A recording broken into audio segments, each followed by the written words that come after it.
guys, MA Fish Guy here, doing a video on the Glowlight Tetra. Now there's not a whole lot of information that I really need to go over to kind of tell you about the care of these guys. It really goes into the breeding on this video that I want to do.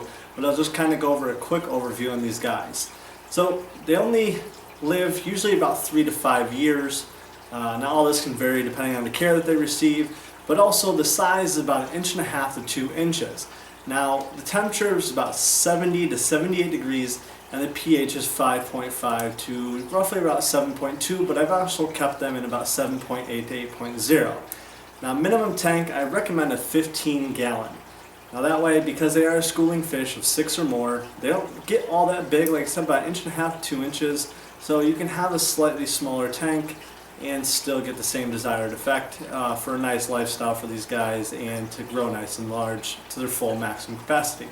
Now, sexing these guys is just like any other Tetra. So with the Glowlight Tetra, the males are going to be a little bit slender, more torpedo shaped, and actually they're going to have a slightly sunken in stomach. Now the females are going to be huge, plump, round, full of eggs, so you really can't beat it. But for the tank, you want a bare bottom with either breeding moss or Java moss or some kind of moss, fine leaf plant, sponge filter. Keep the tank at about 78 degrees Fahrenheit and keep the pH lower than 7.2. Now usually 6.8 works the best, but as long as it's lower than 7.2, you can have it higher than that, but you will have a fewer egg yield on breeding these guys. Now you don't want to do too much Java moss or too many plants, mops, because they end up not breeding, they end up just hiding in it.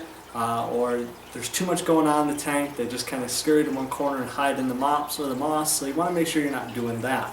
But you do want to have some kind of moss or mop on the bottom of the aquarium as well as floating on top, and then some mid-range.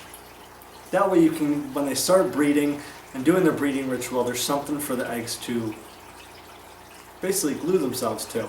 They're very sticky eggs, so they are going to or adhere themselves to the actual plant or mop, and that way it's less that the parents are going to eat. So what happens is pretty unique with these guys. The parents will actually lock fins and kind of do almost like a roll, kind of like an alligator roll, and the eggs will go out and be fertilized by the male and they'll stick to the plants, mops, anything like that.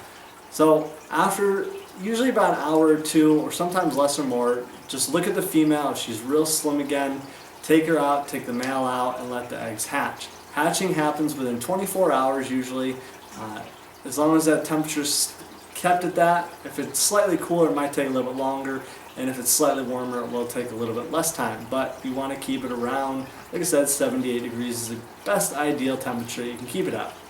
So it takes about 4 or 5 days for these guys to actually absorb the yolk sac. And now what's that mean? They're going to eat off of basically what they were given in the egg. So they're going to keep feeding off that. That's kind of like their little life supply, but you want to start feeding them after about 4 to 5 days, and then you can kind of really see that they're not so plump, the bellies aren't, so that's when you want to start feeding them some of the small microorganisms, some of the smallest live food that you can get to get the best possible, brood of eggs.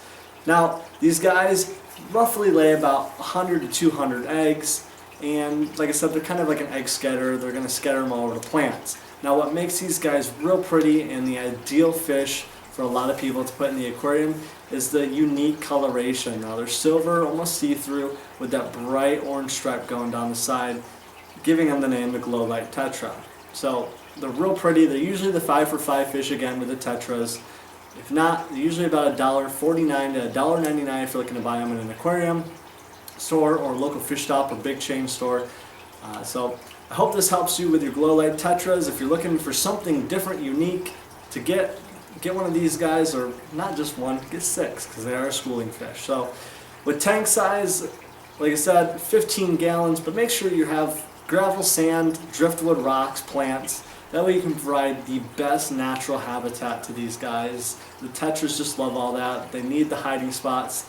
They need to feel comfortable, or else they can become a real sensitive fish and you can lose some of them. So if you have any questions, comments, concerns, please post it down below in the comments. If you have any requests that you would like me to do, please post that down in the comments as well. Please like, subscribe, and share this video, and check out more of my videos on my channel. If there's something that you can't find or you want to learn about, go to my channel. There's that little question mark, or not question mark, but magnifying glass. Click on that and just type in what you're looking for. I probably have it out there. So, thank you again. MAFishguy.com. Check it out. Thank you.